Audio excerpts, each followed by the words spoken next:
and Jen are here. She's Holly. I'm Holly, this is Jen.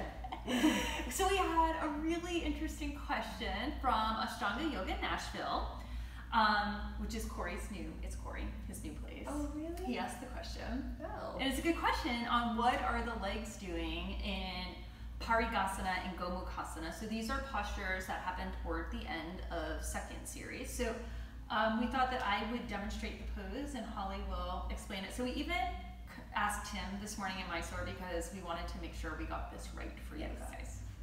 The right answer. So it's coming from the boss man. So I'll start in Parighasana because that's the order. Okay.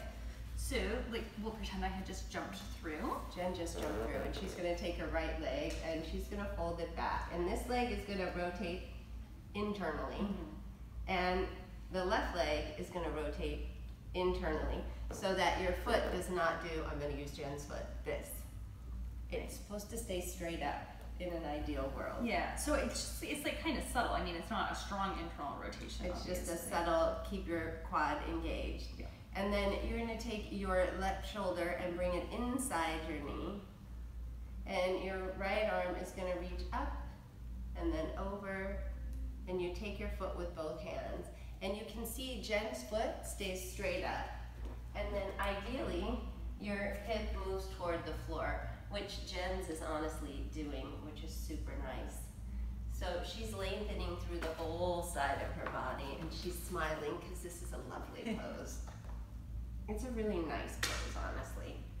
So both internal rotations, and I think that was the question. That's how I understood the question. Okay. Yeah.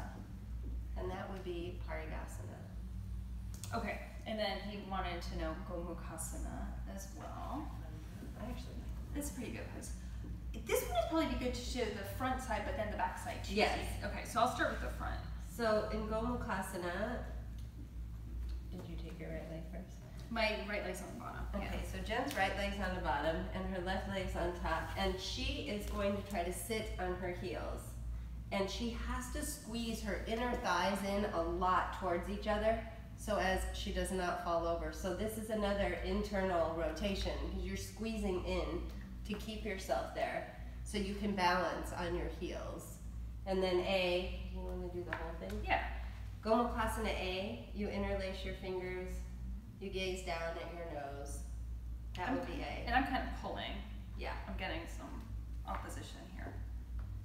Again, so you don't want to fall over. If your left leg is on top, a good thing to remember, whichever leg's on top, is the arm is on top. The top arm is rotating externally, and the bottom hand is rotating internally. And ideally, you take your hands and then you look up to the ceiling in an ideal world.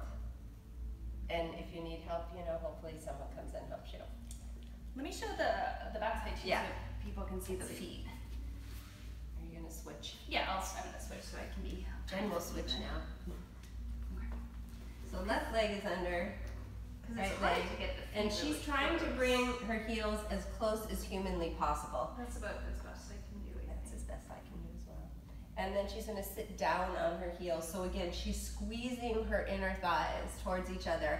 She has her hands around her knee, and she's pulling a little bit, and she's nice and straight. This is Gomukasana A. And then Gomukasana B, because her right leg is on top, her left shoulder rotates internally and her right shoulder rotates externally, and she takes her hands and then she looks up. And that is Gomukasana.